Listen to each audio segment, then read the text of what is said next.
Alhamdulillahirabbil alamin wassalatu wassalamu ala asyrafil anbiya'i wal mursalin wa ala alihi wa ashabihi ajma'in. Qala Allah ta'ala fi kitabihi ya ayyuhalladzina amanu taqullaha haqqa tuqatih wa la tamutunna illa wa antum muslimun. Wa qala Rasulullah sallallahu alaihi wasallam ittaqillaha haitsu ma kunta wa atbi sayyi'atal hasanata tamhuha wa khaliqin nasa bi khuluqin hasanin. Bapak Ibu, para alim, ustaz, imam, takmir dan seluruh jamaah yang dirahmati oleh Allah Subhanahu wa taala. Alhamdulillah kita bersyukur kepada Allah Subhanahu wa taala atas segala kenikmatan yang Allah Subhanahu wa taala berikan kepada kita. Salawat dan salam senantiasa kita aturkan kepada Nabi kita, Nabi Muhammad sallallahu alaihi wasallam, serta keluarga beliau, para sahabat, para tabi'in, para tabi'ut tabi'in, dan kepada orang-orang yang senantiasa mengikuti jalan beliau. Bapak Ibu jamaah dirahmati Allah Subhanahu wa taala, izin silaturahmi ke Masjid Al-Fatah nih. Yang pertama kali saya masuk masjid ini, walaupun aslinya nggih caket mung Bumi Prayudan. Prayudan paling 5 menit dari sini mboten enten. Nggih. Napangaken kula Ayas atau Amin Wahyu Handoko dari Boyolali. Dan alhamdulillah sudah di Magelang dan di tempat di perumahan Bumi Prayudan sudah sekitar 12 tahun. Ya. Alhamdulillah. Bapak Ibu dirahmati Allah Subhanahu wa taala, langsung apa yang kami diamanai untuk bisa mengisi pada kesempatan pagi hari ini. Alhamdulillah kita akan membahas satu tema, satu pembahasan yang para ulama kemudian sudah merumuskan kepada kita bersama, walaupun rumusan tersebut secara dasar sudah ada dalam Al-Qur'an, sudah dalam hadis Rasulullah SAW. Tentang sumber pahala atau dosa yang kemudian kita itu tanda kutip kulaan. Kalau kemudian kita kerja, ini saya kan juga ada gaji. Sama dengan ketika kita beramal soleh itu yang kita harapkan dari Allah Subhanahu wa taala adalah ridhonya Allah Subhanahu wa taala. Kemudian kita mendapatkan pahala yang nantinya insya Allah akan dikonversikan dengan kenikmatan surga. Itu kalau kemudian pahala. Tapi juga sebaliknya, naudzubillah, kalau ternyata belum tobat ketika kita di dunia, sudah meninggal dunia, kok ternyata masih membawa dosa-dosa, kesalahan-kesalahan yang belum ditobati, dan adilnya Allah Subhanahu wa taala pun juga akan membersihkan itu semuanya sebelum kemudian kita diselamatkan di neraka terlebih dahulu, naudzubillah, kemudian diselamatkan ke surganya Allah Subhanahu wa taala. Dan alhamdulillah kita sudah punya modal yang pertama yaitu modal iman. Makanya kemudian tadi saya sebutkan ya ayyuhalladzina amanu ittaqillaha haqqa tuqatih wa la tamutunna illa wa antum muslimun. Jangan sekali-kali kalian nanti meninggal dunia kecuali dalam kondisi muslim. Karena itu modal pertama kita untuk mendapatkan ridhonya Allah Subhanahu wa taala. Modal pertama kita nanti kita akan dijanjikan surga oleh Allah Subhanahu wa taala. Yang penting kita berusaha istiqomah sampai Allah Subhanahu wa taala tetapkan kita harus berhadapan dan harus kembali kepada Allah. Kita usahakan dengan husnul khatimah, dengan kondisi Islam, iman kepada Allah Subhanahu wa taala. Itu modal pertama kita. Adapun modal yang selanjutnya yang harus kita kemudian upayakan selama di dunia ini, ada sumber-sumber pahala dan ada juga sumber-sumber dosa tentunya. Kalau kemudian kita kerja, kita akan mendapatkan bagian dari gaji ketika kita sudah menempuh aturan-aturan pekerjaan kita. Harus berangkat masuk jam 7 misalnya, berangkat nanti pulang jam 4 sore misalnya. Dan nanti setiap bulannya atau minggunya kita akan mendapatkan jatah dari pekerjaan kita tadi. Tapi juga ada jatah-jatah yang kemudian bukan dari hasil usaha kita, Teko-teko moro wong ujug-ujug bawa rezeki untuk kita misalnya. Atau qadarullah kemudian orang tua kita meninggal, kita nggak usaha langsung dapat warisan misalnya. Kan itu secara makna, secara dunia kita dapat itu seluruhnya. Dari bagian-bagian dunia yang kemudian Allah jatahkan kepada kita. Karena memang kalau bahasanya Imam Ahmad beliau mengatakan innallaha qasamal a'mal kama qasamal arzak. Allah itu membagi amal seseorang sebagaimana Allah membagi rizki. Ada orang yang dapat rizki dari petani. Ada orang yang dapat rizki dari mungkin pegawai. Ada orang yang dapat rizki mungkin dari polisi, tentara. Orang dapat rizki dari usaha dokternya misalnya. Dan seterusnya. Sama Allah Subhanahu wa taala pun menetapkan amal kepada kita, pahala kita itu ada yang variasi-variasi. Ada yang kemudian dia konsentrasinya kepada sholat. Ada orang yang kemudian sholat kadang-kadang nggak terlalu banyak malamnya, tapi dia fokus pada sedekahnya. Ada orang yang kemudian sedekahnya kayaknya sedikit, tapi dia fokus pada kemudian puasa sunnahnya misalnya, dan seterusnya. Itulah kondisi-kondisi yang memang Allah Subhanahu wa taala takdirkan kepada kita ketika Allah mengatakan kul kullun ya'malu ala syakilatihi. Katakan Muhammad, manusia itu akan mendapatkan, akan beramal sesuai dengan yang Allah mudahkan untuknya. Makanya kita kemudian berjamaah yang dirahmati Allah Subhanahu wa taala, selain yang wajib tentunya, kan ada orang yang tahajudnya rutin banget, enten nggih. Tapi kadang-kadang puasa sunahnya kosong. Tapi ada orang yang kemudian puasa sunahnya Senin Kemisnya istiqomah terus, tapi kadang-kadang surat malamnya kosong, dan seterusnya. Dan itu bukan kemudian menjadi permasalahan, karena memang Allah itu pergerakan kita diberikan untuk fasilitas amal soleh itu sesuai dengan apa yang Allah mudahkan untuk kita.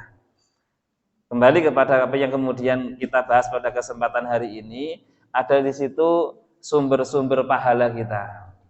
Jadi sumber pahala itu ada 3, rumusannya seperti itu. Ada yang sumbernya dari hasil usaha kita sendiri, tapi juga ada sumber usaha dari hadiah orang lain. Orang lain yang menghadiahkan pahala untuk kita. Ada juga Pak, ini yang 3 ini bukan pilihan, nanti kita sampaikan terakhir dari hasil sengketa, tanda kutip, hasil kisos, besok di akhirat tentunya. Zaman dirahmati Allah Subhanahu wa taala, yang pertama hasil usaha sendiri, apa yang kemudian kita nikmati, apa yang kemudian kita kerjakan di dunia ini. Ini surat An-Najm ini, jangan nanti bisa buka lagi. Wa allaisa lil insani illa ma sa'a, dan bahwa manusia hanya memperoleh apa yang telah diusahakannya.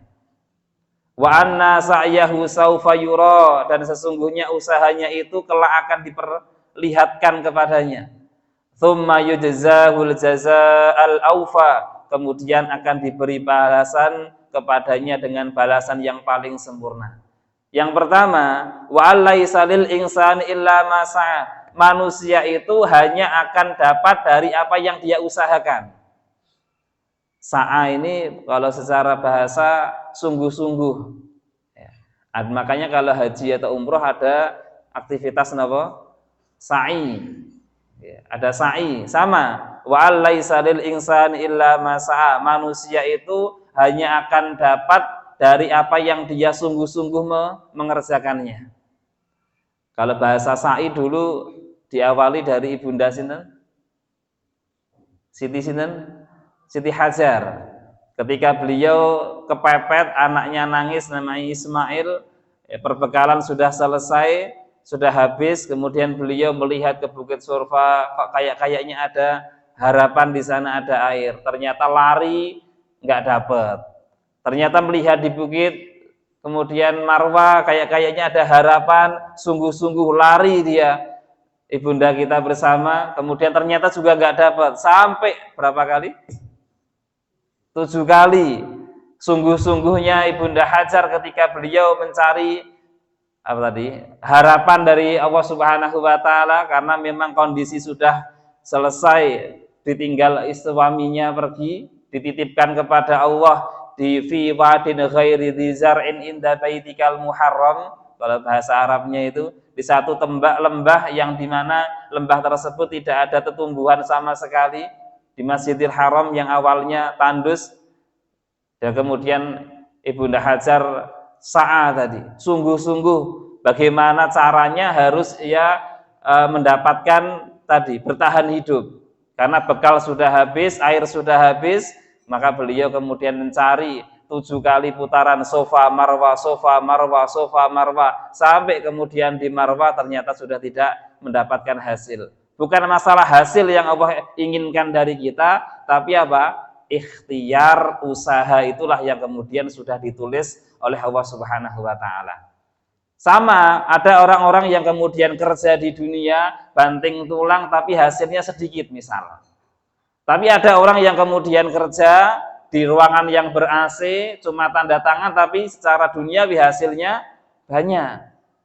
Dan bukan masalah kemudian hasil yang kemudian Allah inginkan dari kita, tapi apa? Usaha, ikhtiar dalam menjemputnya itulah yang kemudian akan mendapatkan bagian pahala dari Allah Subhanahu wa taala. Sama ketika Allah mengatakan wa allaisa lil insani illa ma sa'a, dan manusia hanya memperoleh apa yang telah diusahakannya. Tentu apa yang kemudian kita usahakan di dunia ini dipilah-pilih terlebih dahulu. Maka para ulama kemudian mengkategorikan, merinci itu ada amalan wajib, ada amalan sunnah. Yang lebih utama yang wajib terlebih dahulu apa sunnah? Wajib. Ya. Jangan kebalik-balik nanti, qiyamul lailnya, tahajudnya rutin setiap hari sampai menjelang subuh. Baru kuwi turu subuh jam 6. Kan ya dereng pas. Ya. Atau kemudian dia ikhtiarnya bagus sekali, sholat duha dari jam 6:04 nanti sampai jam 11:30, 12 misalnya. Tapi zuhurnya telat, jam 2:30 misalnya. Itu juga gak pas. Makanya kita kemudian perhatikan terlebih dahulu mana yang wajib untuk kita kerjakan, baru kemudian yang sunnah-sunnah itu sebagai tambahan amal soleh kita. Dan Allah juga mengatakan dalam Al-Quran gimana? Wa minal laili fatahajjat bihi nafilatan laka asa ayyab asaka rabbuka maqaman mahmuda. Allah itu menjadikan qiyamul lail, tahajud itu sebatas tambahan. Kalau sholat, ada sholat-sholat tambahan. Yang wajib betul 5 waktu, ya 17 rakaat. Tapi Allah Subhanahu wa taala memberikan tambahan bagi kita yang masih longgar waktunya, yang masih punya kemudian keinginan menambah pahala. Allah sediakan itu sholat-sholatnya dari malam ada tahajudnya, setelahnya ada witir, setelahnya ada fajar tadi, setelahnya nanti ada syuruk, ada duha, ada qobliyah, ada ba'diyah, dan seterusnya. Ada rawatib misalnya. Itu seluruhnya tambahan-tambahan yang Allah Subhanahu wa taala berikan kepada kita bonus, selain apa? Yang wajib-wajib harus kemudian kita perhatikan tadi. Begitu juga dengan puasa-puasa. Sama, puasa juga seperti itu. Yang wajib hanya puasa Ramadan sama puasa nazar, nek nazar. Nah ya, nek nazar, nek terusap nazar. Itu aja yang wajib. Sama nanti kafaroh ada. Tapi kemudian yang sunnah banyak. Ada Senin Kemisnya, ada kemudian Ayyamul Bidnya, ada yang lebih keren lagi apa? Puasa Dawudnya, ada yang kemarin 2 hari. Ya, hari Kemis sama hari Jumat kemarin, Tasu'a sama Asyura. Ya. Sebelumnya ada hari Arafah dan seterusnya. Itu tambahan-tambahan yang Allah kemudian berikan kepada kita sebagai bonus. Kan ada yang pokok, ada yang bonus. Sama dengan kita dulu kerja niki kadase pun pensiun apa dereng niki? Pensiunan niki.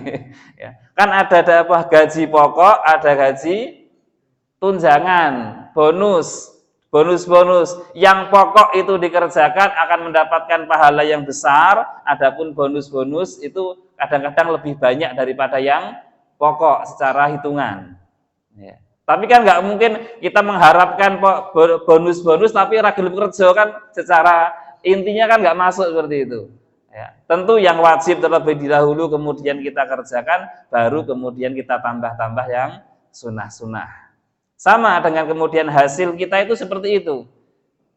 Bahkan Allah Subhanahu wa taala nyampaikan ini yang sering kita baca, inna nahnu nuhyil mauta wa naktubu ma qaddamu wa asarahum wa kulla syai'in ahsainahu fi imamin mubin. Kami yang menghidupkan orang mati dan kami yang menulis apa yang telah mereka kerjakan dan bekas-bekas yang mereka tinggalkan. Jadi usaha kita itu ada usaha kita sampai mati, ada usaha yang hasilnya itu setelah kita mati. Masih kemudian berjalan terus. Ini kan ayat yang sering kita baca dari surat apa?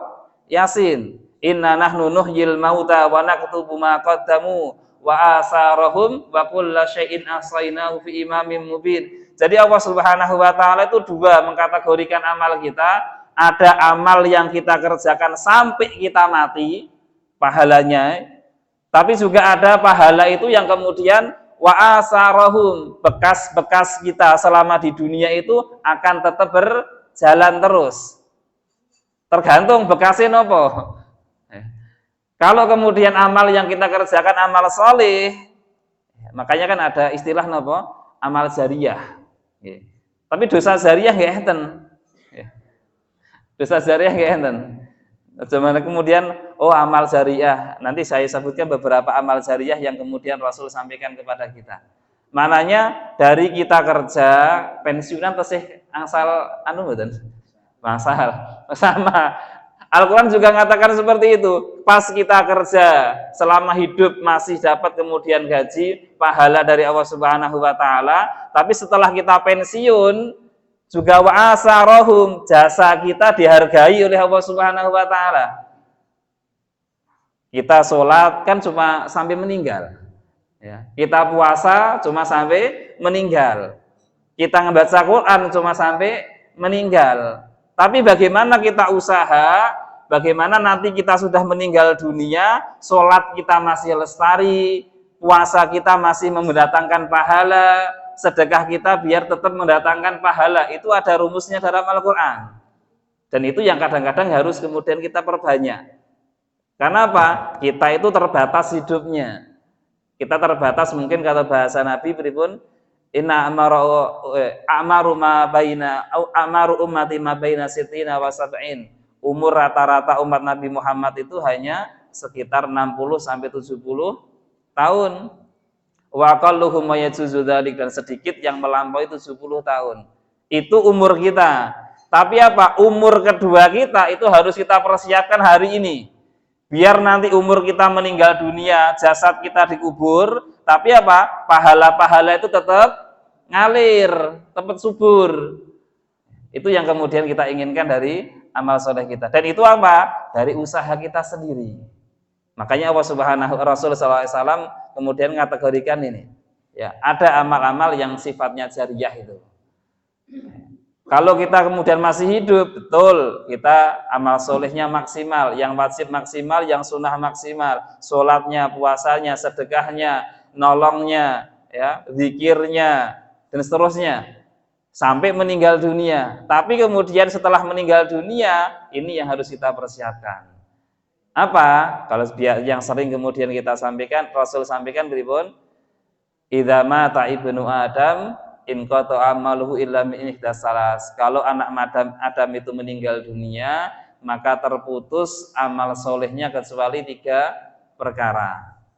Setunggal, sedekah jariyahnya, ilmu yang bermanfaatnya, dan anak soleh yang mendoakan orang tua. Itu minimal aset kita, itu minimal.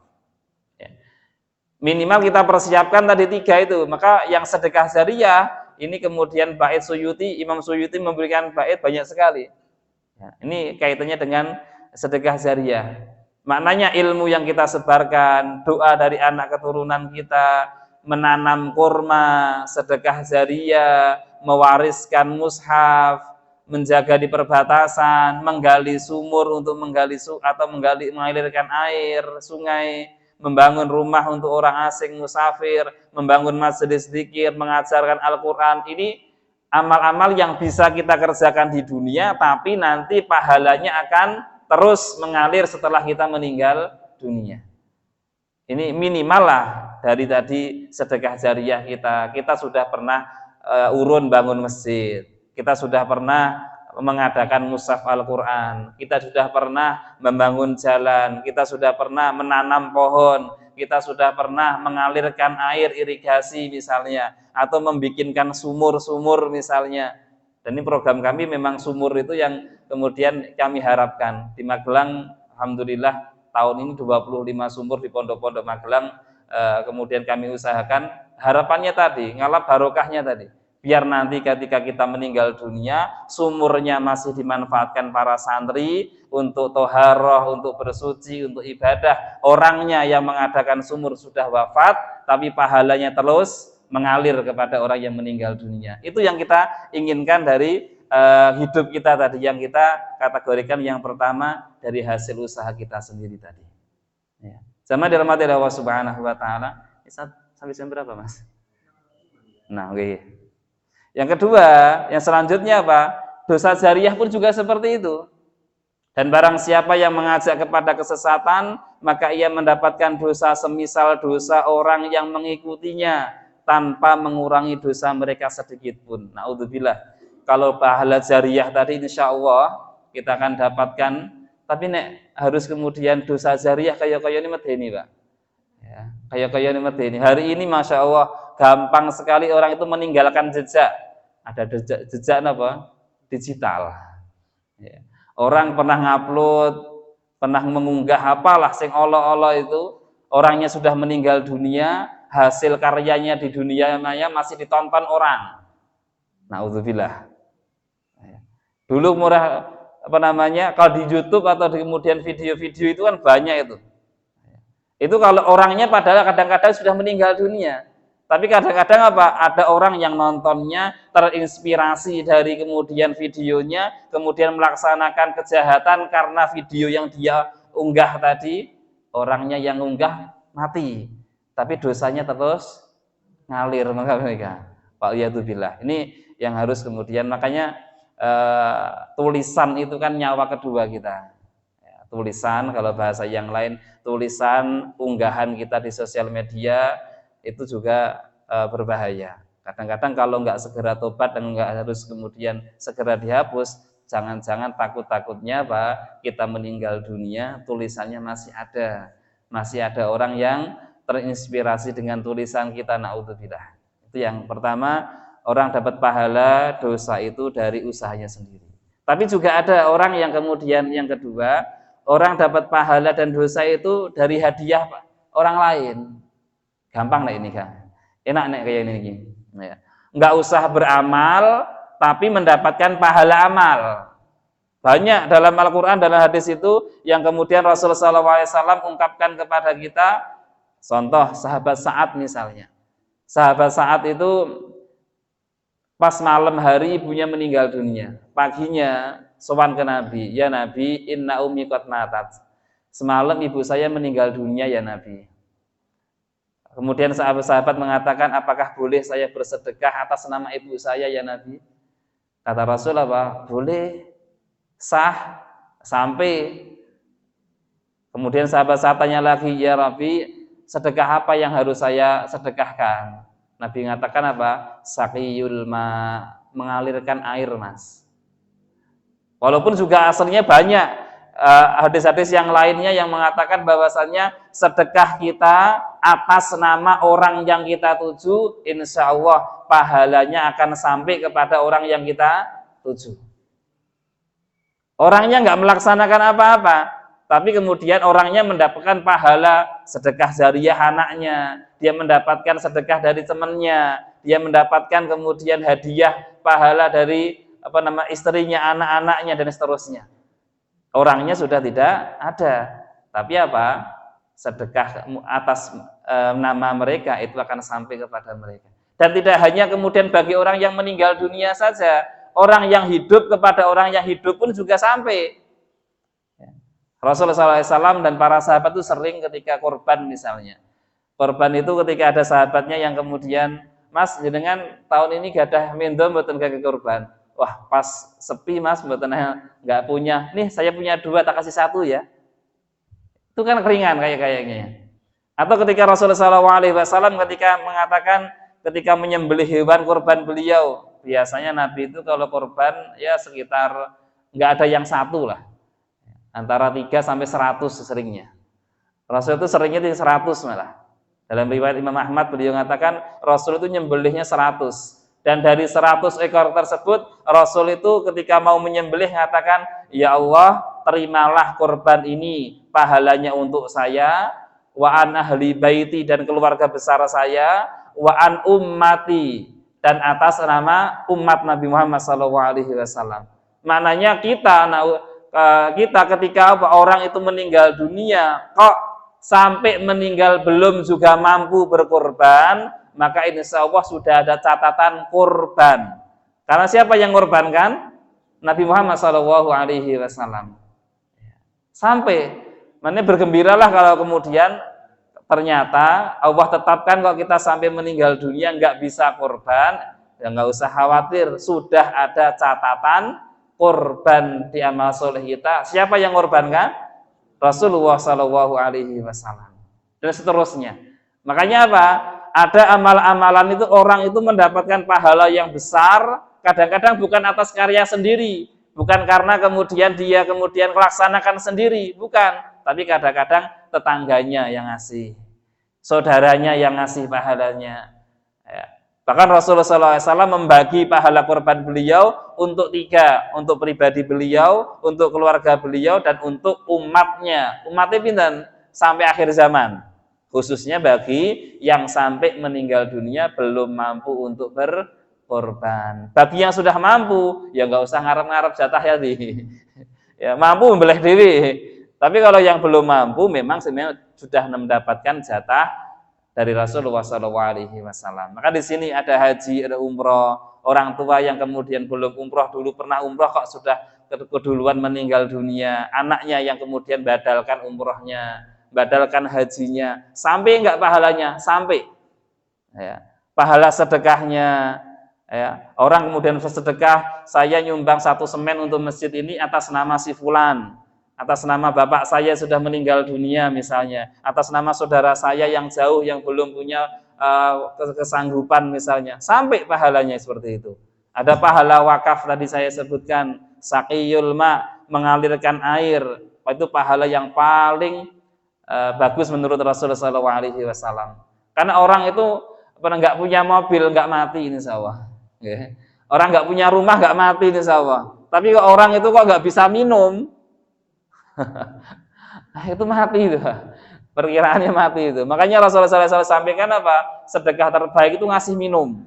Ya, ngasih minum. Dan orang yang kemudian mengupayakan air minum itu apa? Nggak hanya manusia saja, hewan juga akan mendapatkan manfaatnya, tumbuhan juga akan mendapatkan manfaatnya, tanah yang kering juga akan mendapatkan manfaatnya. Ini maka nanti bareng-bareng bareng-bareng upayakan ya sak masjid itu minimal ya urun 1 sumur lah, cari sekolah-sekolah, pondok-pondok sekitar sini, Pak mau butuh sumur nggak pas kekeringan seperti ini? Ya, kami usahakan, kami paketan kami itu cuma 15 juta sampai ya, dapat di sumur itu. Ya, yang Magelang kemarin yang paling tinggi itu di Windusari, itu sampai 80 meter. Itu. Wonosobo kemarin 105 meter. Itu kan kemudian di sengguyung bareng-bareng, tanggung bareng-bareng, insya Allah mampu kita. Untuk apa? Bukan untuk gaya-gayanan, Bapak. Bukan untuk keren-kerenan, bukan. Ya. Tapi apa? Untuk tadi persiapan kalau kita meninggal dunia itu masih ada aset kita yang diteruskan pahalanya. Ya. Ada anak yang kita ajari ngaji, anak yang kita ajari Al-Fatihah minimal. Ada kemudian tetangga yang merasakan manfaat dengan kehadiran kita, ada sekolah yang kita bantu, ada masjid yang kita bangun, itu kan orangnya sudah meninggal dunia, pahalanya terus mengalir kepadanya. Ini bagian yang kemudian yang kedua, hadiah pahala dari orang lain. Yang ketiga, karena 5 menit lagi, ini dosa pun juga seperti itu. Na'udzubillah.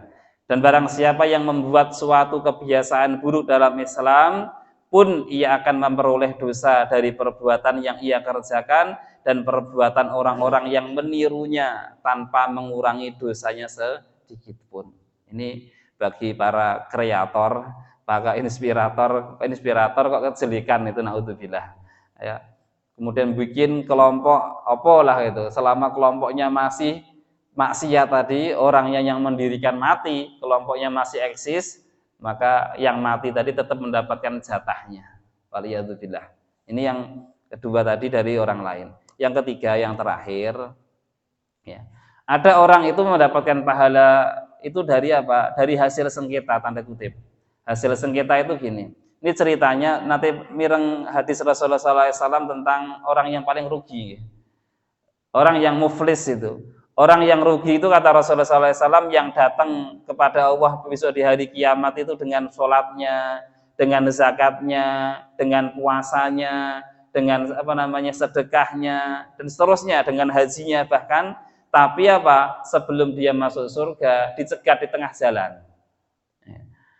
Ada orang yang kemudian merasa dizalimi selama di dunia, belum selesai urusannya di dunia, ngadu kepada Allah, ya Allah, jangan dia masukkan dulu ke surga. Ya, saya minta pahalanya dia, ya Allah, karena dulu selama di dunia dia pernah mukul saya, belum minta maaf kepada saya. Jangan masukkan dia ke surga dulu, ya Allah, karena dulu di dunia dia ngambil harta saya dan sampai meninggal dunia dia belum mengembalikan harta saya. Saya minta pahalanya dia. Dicegat, dibegal tengah jalan. Waliyadzubillah. Ini apa? Dari hasil-hasil kejahatan tadi, hasil-hasil kezaliman tadi. Orang yang kemudian berbuat zalim kok di rumah kemudian di dunia belum selesai urusannya, itu naudzubillah. Kalau enggak diikhlaskan dan dimaafkan orang yang dizaliminya, besok di akhirat akan dituntut di hadapan Allah Subhanahu wa taala walaupun dia membawa pahala banyak. Dia mungkin di dunia ahli sedekah, mungkin di dunia kemudian ahli tahajudnya, ahli sholat jamaahnya, ahli pengajiannya. Kalau kemudian belum selesai urusannya, dia mungkin pernah mencaci maki orang lain, dia pernah kemudian mengambil harta orang lain belum dikembalikan, mungkin dia kemudian syatama hadza, pernah menuduh orang, memfitnah orang, ya, pernah kemudian merugikan orang lain, tapi selama di dunia belum minta maaf dan belum selesai, dan naudzubillah-nya apa? Kalau yang dirugikan tadi kok belum mengikhlaskan dan memaafkan, maka masih ada kesempatan, ya, untuk nuntut besok di akhirat. Makanya kadang-kadang nyun sewu, ada kan orang yang dizalimi tapi kemudian di pengadilan dikalahkan, enten betul? Ada, ya. Dia merasa kemudian memang betul-betul secara syar'i dia dizalimi, di dunia dia menuntut enggak juga selesai urusannya, sampai dia kemudian meninggal dunia dikalahkan dalam persidangan misalnya atau dalam kumpulannya, karena seperti itu. Makanya besok ada riwayat yang mengatakan orang-orang seperti itu kalau belum memaafkan akan minta pahala dari orang yang menzaliminya. Karena apa? Di akhirat nggak ada lagi uang, nggak ada lagi anak yang bisa kemudian menyelamatkan. Yang ada apa? Hanya kebaikan sama keburukan. Kalau kebaikannya diambil, tinggal apa? Keburukannya. Ya. Kalau kemudian orang itu misalnya punya 100 juta kebaikan, ada orang datang lagi nuntut yang 10 juta untuk saya, 10 juta untuk saya, sampai habis. Karena saking banyak orang yang dia zalimi, tinggal kejelekannya tok tadi. Itu pun juga hadis yang mengatakan kalau kebaikannya habis tinggal kejelekan dan masih banyak orang yang nuntut, justru kejelekan orang yang nuntut tersebut diberikan kepada orang yang menzalimi tersebut. Waliyadzubillah. Ini hati-hati, makanya kemudian bahasa Rasulullah SAW sering kita diingatkan ketika pas Syawal itu, man kana lahu madlamatun fi akhihi fi irdihi au fi malihi falyatahallalhu minhul yaum. Kalau kita punya salah, baik salah kita masalah harta, masalah kehormatan, maka segeralah minta untuk dihalalkan. Makanya ada kalimat halal bi halal itu nggak ada hadisnya dan nggak ada ayatnya halal bi halal, tapi falyatahallalhu minhul yaum, mintalah untuk dihalalkan. Dulu pernah menghina orang, dulu pernah mengambil barangnya orang, maka segera kembalikan, minta halalnya, biar nanti urusan di akhirat kita menjadi ringan. Dan bagi yang yang dirugikan itu masih punya kesempatan ini untuk bisa minta pahala orang yang merugikannya besok di akhirat. Ini bagi kita yang belum legowo, ya, tidak legowo, tidak memaafkan, itu masih bisa kesempatan. Utama mana? Utama memaafkan di dunia atau kemudian nanti nuntut di akhirat? Itu pilihan. Itu pilihan. Itu pilihan. Kalau kemudian kadang-kadang masalah hati susah. Masalah hati itu susah. Ya, yang penting konsep Islam itu kalau masalah zalim menzalimi, yang merasa zalim ya minta maaf, yang merasa dizalimi ada memaafkan. Ya, ini sampun sih.